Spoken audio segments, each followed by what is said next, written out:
China starts a huge clash with the Philippines. Again. Taiwanese opposition officials want to start negotiating with Xi Jinping. And the 51st state thing is starting to sound pretty good to me. That and more on this week's China News Headlines. Welcome to China Uncensored, I'm Chris Chappell.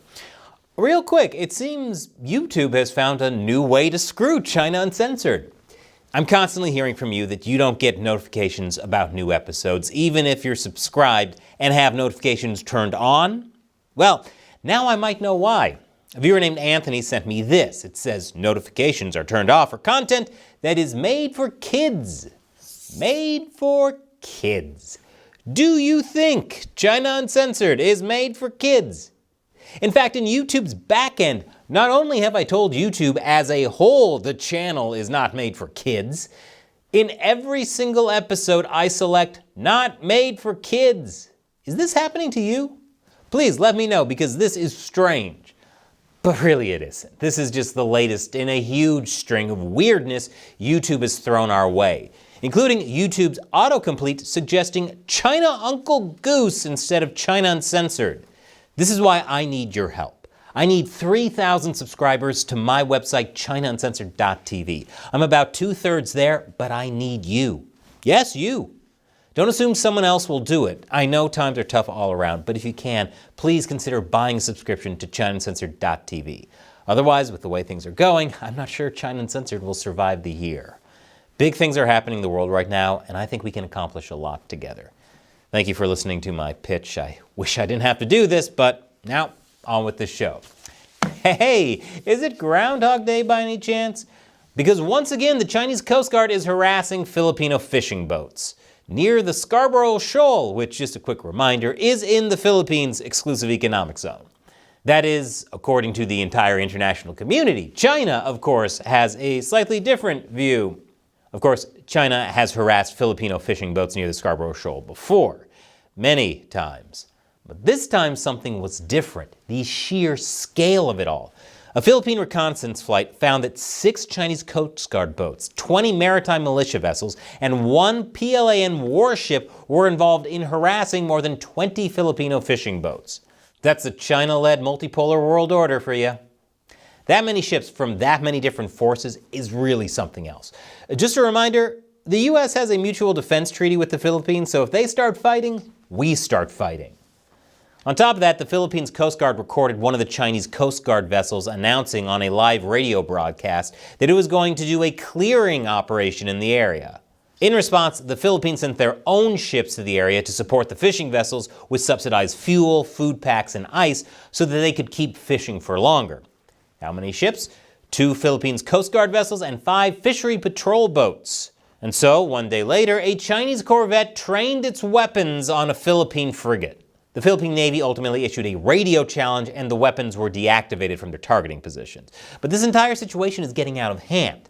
And the Chinese just seem to be doubling down on the aggression near the Philippines. Which means I get to cover this story again and again. Both of these incidents came not long after the Chinese ambassador to the Philippines said that the Philippines and China were nearing a Coast Guard cooperation pact. Only for the Philippines Coast Guard spokesperson, Jay Tariella, to say, yeah, no. So is the CCP trying to bully the Philippines into a cooperation deal? Are they hoping that the U.S. is too distracted in Iran to do anything? Either way, this isn't over. But the impending inevitability of World War III is such a downer. Let's move on to some more uplifting news. A heartwarming tale of 7 dogs escaped from captivity in China has gone absolutely viral, garnering hundreds of millions of views online. The story exploded after a netizen surnamed Ju posted this video of the dogs walking together by the side of the road, apparently forming a protective circle around an injured German shepherd led by a little corgi, who kept looking back to make sure everyone was accounted for. It's like a communist version of Homeward Bound. Ju reportedly tried to get the dogs to come into his car, but they were having none of it, so he posted the video on Douyin, China's version of TikTok, urging local authorities to step in. And then they did. Animal rescue volunteers say the dogs somehow escaped after they were stolen by dog meat traders and were trying to get back home. They are apparently all neighborhood friends. Wow. And all 7 dogs are safe and back with their respective owners. The Motley Pack covered about 10.5 miles over 2 days, crossing roads and fields to get back to their home village. You know, I think Disney just got its next big movie lined up. That was a nice break. And now back to impending doom. Antimony. It's a critical mineral for a variety of military technology, like night vision goggles, infrared sensors, explosive devices, as well as semiconductors. Unfortunately, China dominates the global antimony market. The U.S. considers it a national security emergency, but not to worry. Just over the border, there is a massive source in Canada, here at the Beaver Brook operation, the most Canadian-sounding operation in history. That operation alone could produce 5% of the world's antimony. But it's been shut down for 2 years, which is strange because that was right around the same time the U.S. and many of its allies started talking about diversifying their supply chains of minerals away from China. And so there was a huge demand. A giant antimony mine right over the border in Canada should be cranking it out. Well, turns out it's owned by a Chinese company. State-owned China Minmetals bought the area in 2009 for $29.5 million and decided to shut it down just when we needed it most. Yeah, Canada letting China buy critical resources was kind of a mistake. I'm starting to like the sound of that 51st state. Speaking of the CCP trying to control the world through resource monopolies, China has just cut off jet fuel exports to Australia amid its oil crunch. Chinese jet fuel makes up about 32% of Australian imports. Also, a very stupid decision by the Australian government to rely that much on a hostile foreign power just to function. So far, Australian Prime Minister Anthony Albanese has been keeping pretty quiet about the whole thing, although he says he is planning a response. But one thing is for certain, relying on China to this degree may be the most dangerous thing in Australia, which is saying something, since this is Australia we're talking about. Taiwanese Kuomintang opposition leader Cheng Li-wen has said that talks with Xi Jinping could be a bridge to peace. Has she not seen what's happening in the Philippines? It's literally right next door, and they've had the approach of talking with China many times. Plus, Chinese bridges aren't exactly the most reliable. Despite this, Chung says she hopes to meet with Xi before she makes any official trips to the United States. She admits that one meeting probably won't solve every issue. Yeah, it'd take like 2, 3 tops, because everyone knows how effective talks with China are. But she says she hopes she can successfully build such a bridge, which I'm sure she would love. A bridge right across the Taiwan Strait that his tanks can roll in on. The KMT has been trying to forge a dente with the CCP for years, and President William Lai has accused Cheng and other opposition leaders of doing China's bidding with this kind of language. But even inside the KMT, there are concerns that Cheng's statement might result in voter backlash in the district elections later this year.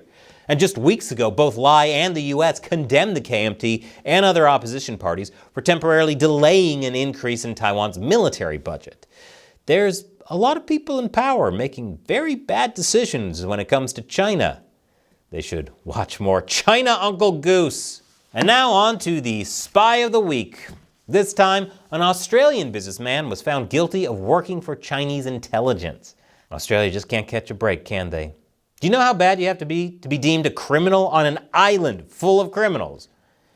Alexander Sergo of Sydney, who pleaded not guilty, has been denied bail after being found guilty of selling information to the CCP regarding AUKUS, the Quad, lithium and iron ore mining, and the German government.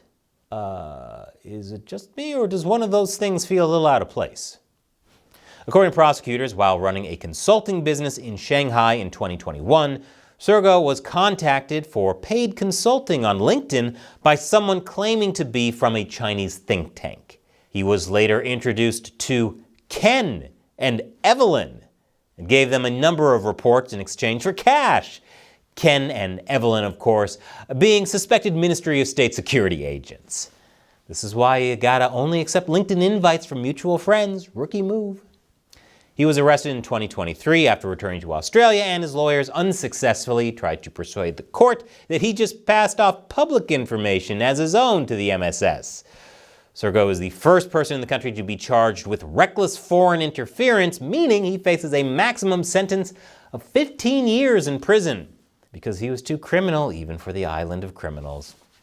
And finally, a man claiming to be a member of the Japanese self-defense forces broke into the Chinese embassy in Tokyo carrying a knife. He scaled the wall like a Temu Spider-Man. He was immediately apprehended and no one was hurt. The CCP is obviously freaking out. They lodged a protest. And Foreign Ministry spokesman Lin Jian is accusing Japan of failing to protect Chinese consulates and the embassy. Yeah, awful. Could you imagine a country failing to protect citizens from a foreign country from a knife attack? Of course, it's not a great time to be talking about China on YouTube. So please, become a member of my 50-cent army. Click this button or the link below to go to my website, ChinaUncensored.tv, and subscribe. There's an active chat community where you can talk with me and other fans of the show, plus live streams and episodes I don't upload to YouTube. And you'll be securing the future of China Uncensored. Once again, I'm Chris Chappell. See you next time.